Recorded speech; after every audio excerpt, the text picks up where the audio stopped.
Welcome to the SDA Housing Podcast, brought to you by NDIS Property Australia.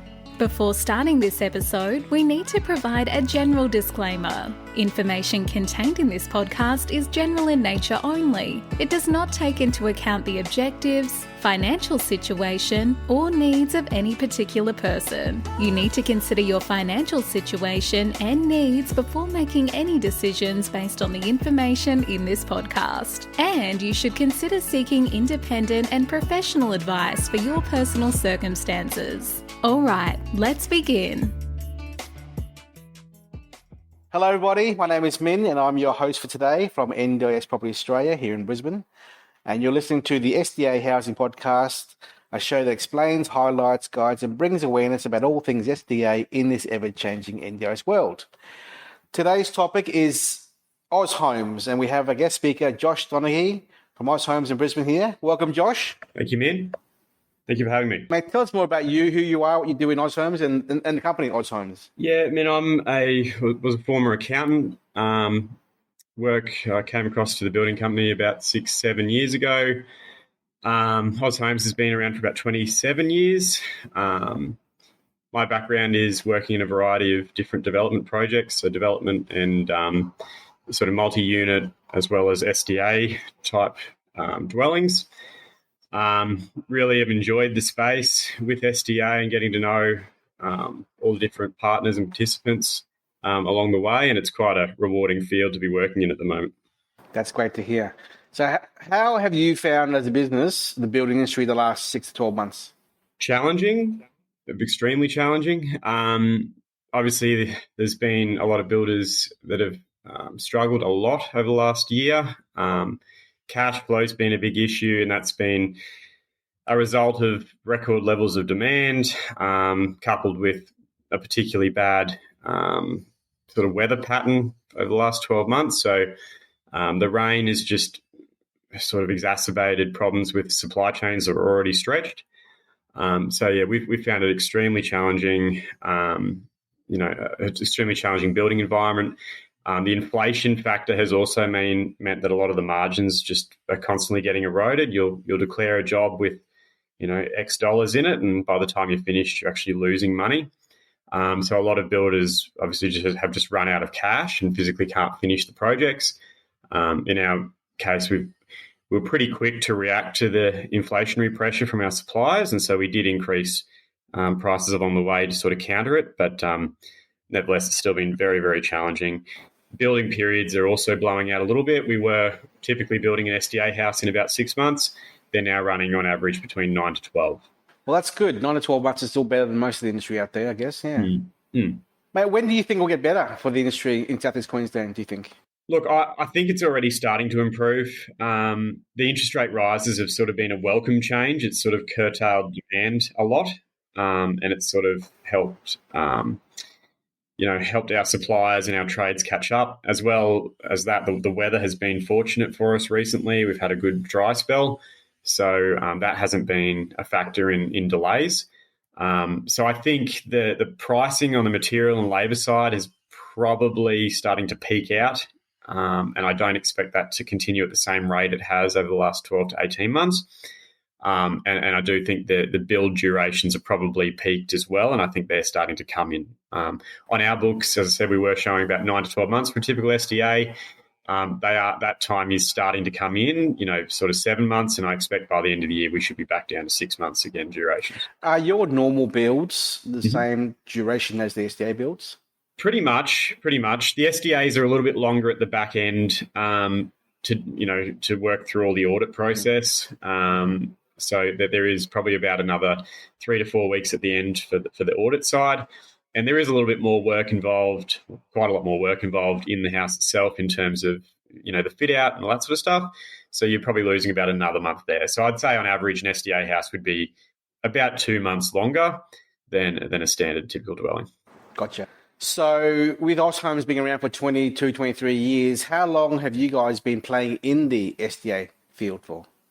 We started playing about 4 years ago, and, been pretty heavily into it over the last 2 to 3.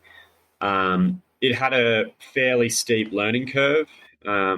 with the SDA design guidelines and all the different requirements. So that was something that took a little bit of time for us, our estimators and our supervisors to sort of come to terms with and get their head around the different specific requirements for SDA housing. The requirements are, in a lot of instances, on top of sort of just the minimum AS 1428 requirements that, a lot of the foremen are familiar with. So it's been a steep learning curve, but once you're on top of it, they just become like any other building. That's great to see you guys are embracing that, yeah. Mm-hmm. What has your team learned along the way from the very early days when you first began to where you are now? I'm sure there's a big difference from the start and where you are now. What, in your mind, do you think you guys learned the most about this process, this journey, sorry? I think it's probably the biggest thing is around being proactive in terms of making sure that, we're implementing things in the design standard at the start. So making sure that the designs are correct to begin with, because changing things, obviously, during construction is expensive at the best of times. But when it comes to SDA, in some instances, it's actually almost impossible to change it because your hallways and all your widths and your circulation spaces are set dimensions. So making sure that the design at the front end is 100% correct is critically important on SDA housing. And then in addition to that, just making sure the specifications, so things that are specified, sort of have the tick of approval by the auditing side as well, to make sure that when we get to the end, the sinks or the tapware or toilets and all that sort of stuff are compliant from the start, and that we're not going to have to go back and change them over at the end. Speaking of which, what have you seen work and not work in the SDA building game? I suppose the earlier configurations of housing, a lot of our sort of investors were going in and building, 3 to 4 bedroom plus high physical support dwellings. In meeting with a lot of the providers and the participants themselves, a lot of them sort of were giving feedback that, the 4 bedroom high physical support SDA model isn't one that's necessarily the most popular with participants and what they're necessarily looking for. And so I think at the start, it was almost the investors were sort of saying, well, this is what the participants should be living in. And the feedback from the providers was, well, no, this is what we actually want. And so the housing model, I think, sort of adapted and evolved over time to suit what the participants were actually asking for. Gotcha. So are your houses now more 3-bedder, OOA plus 2 participant resident houses now? Yeah, that would be the typical. We also are doing quite a lot of sort of 1-bed SDA plus OOA dual occupancy style dwellings, where you have side-by-side units with one SDA dwelling, one SDA room per dwelling.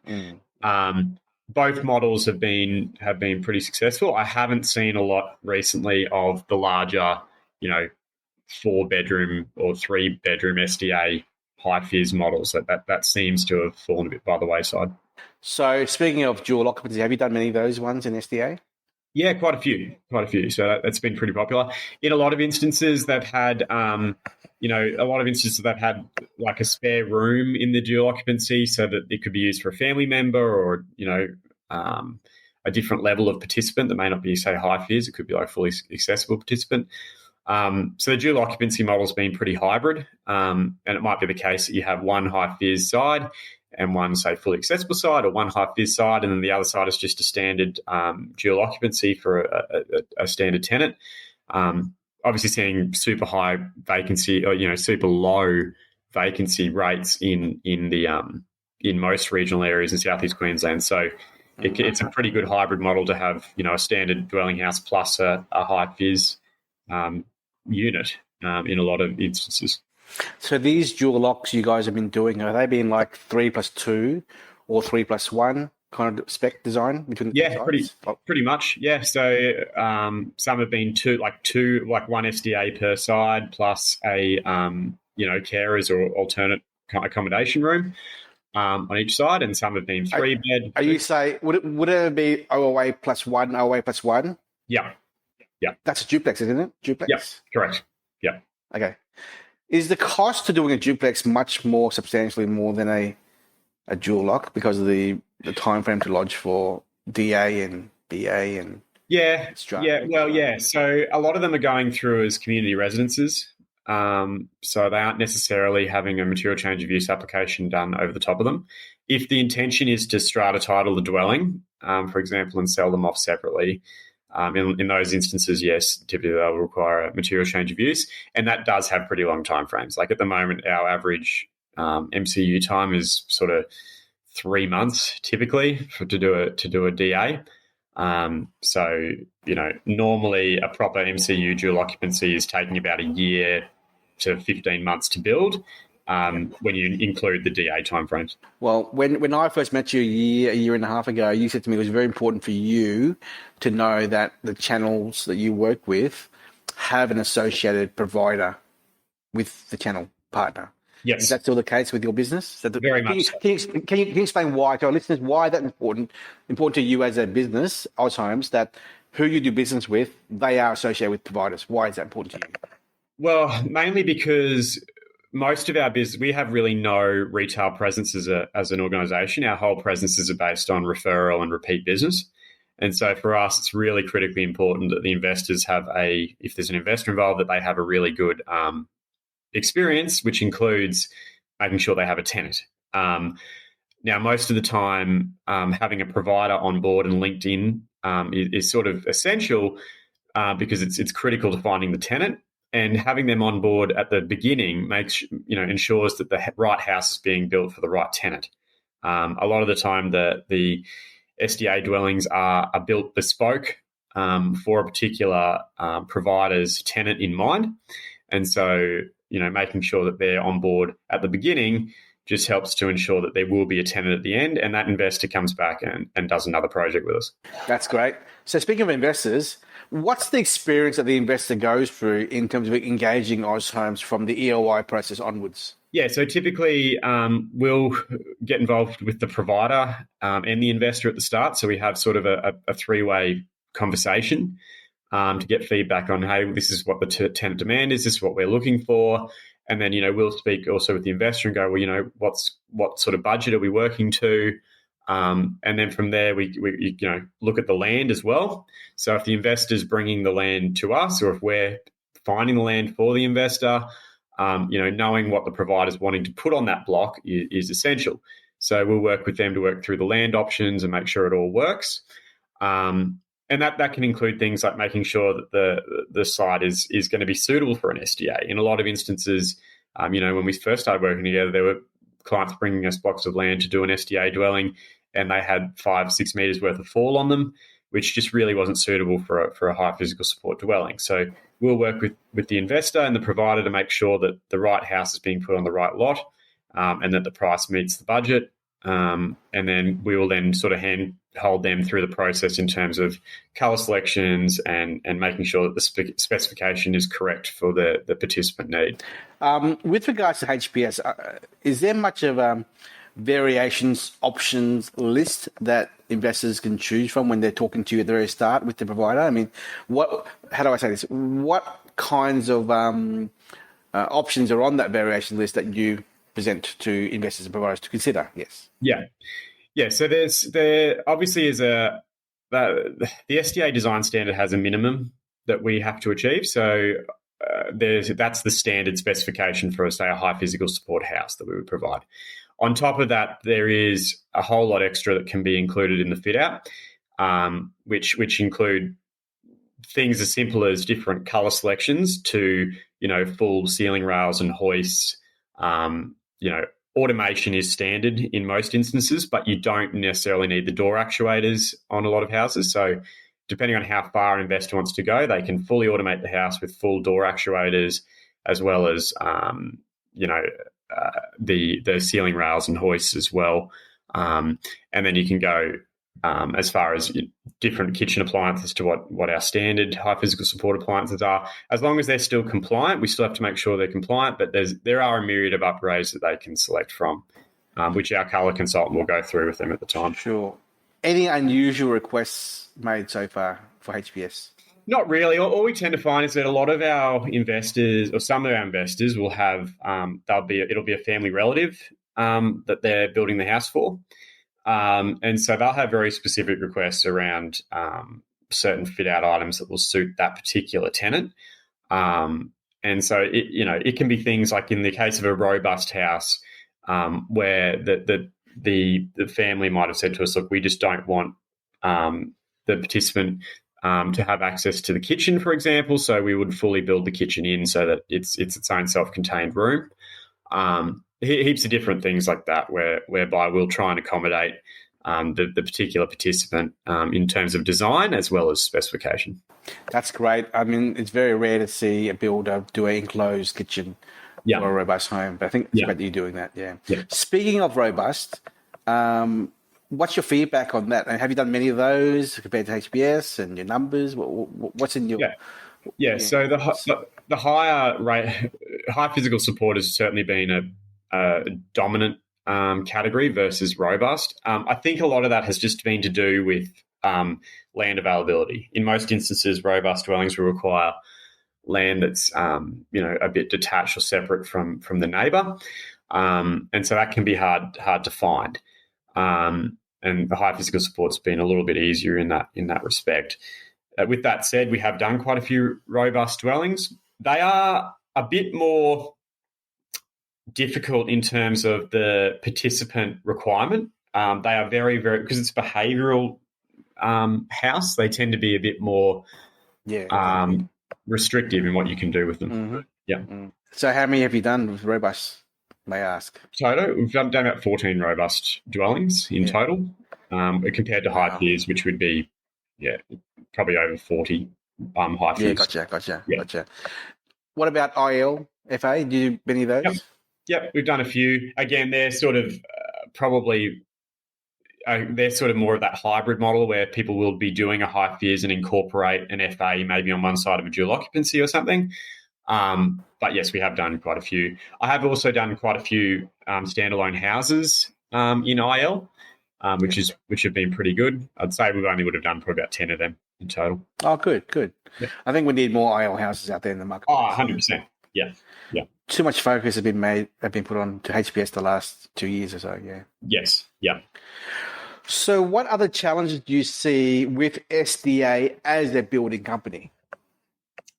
Look, I think from my perspective, the first question I have is around saturation. So just being aware that, as you said, that there is a huge demand for a lot more IL and FA, even robust style housing, and we have been building a lot of high FIRS, and just making sure that in certain pockets of that hasn't been a saturated design category would be my first query. From a building perspective, the construction code is changing, basically the 1st of September. The changes in the construction code aren't likely to be a huge issue for SDA housing. There are some changes to standard housing which are actually moving more toward Living Housing Australia sort of guidelines. So I think, if anything, that's not really going to impact it at all. However, there have been some movements to upgrade the energy efficiency requirements on houses to a 7-star energy rating. So that's likely to have an impact in terms of price, whereby we have to increase wall bats and ceiling bats and glazed windows and whatever to achieve those sort of ratings. So that's likely to be an issue going forward. Yeah. Speaking of IL, I want to ask you a question from a construction point of view. A provider once told me a few months ago that most of the IL participants are living in a SIL home at the moment. Right. With the livable housing changes Australia-wide being more towards an IL standard, we may see less IL SDA homes being built because the standards is it being increased? What's your feedback on that comment there? My feeling is that won't actually necessarily be the case, because the standard change is only partial. Is a partial change toward the Living Housing Australia guidelines. For example, it requires at least one accessible entry into the house, but that isn't required for every single exit point to the property. So it's not necessarily required for our fresco doors. It's not necessarily required for your front door. You can comply with the new code just by having an entry door from your garage, for example, into the house.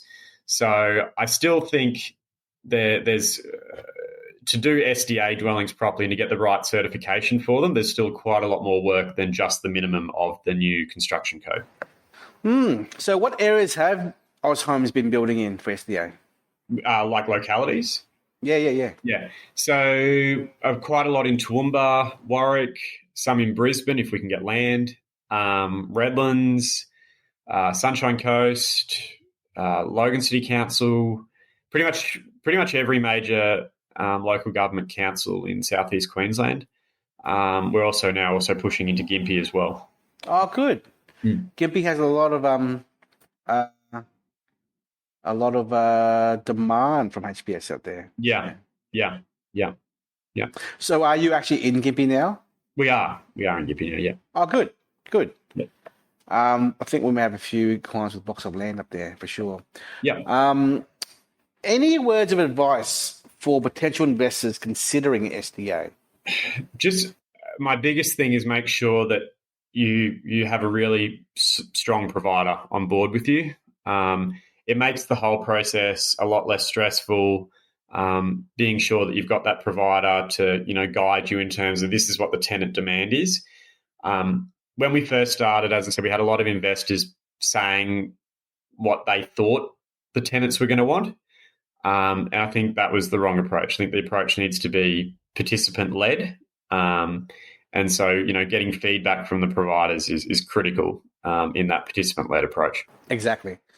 Now, at the other extreme spectrum, what words of advice do you have for any builder or developer listening to the show right now on their potential entry into SDA construction, NDIS construction? Any builder entering it, my commiserations for the next year because it's going to be a bit of a curve. My biggest thing would be just to really drill into the SDA design guideline and just know it back to front, to be honest. Make sure that your draftsperson, whoever's drawing your plans, is fully across the SDA design guideline.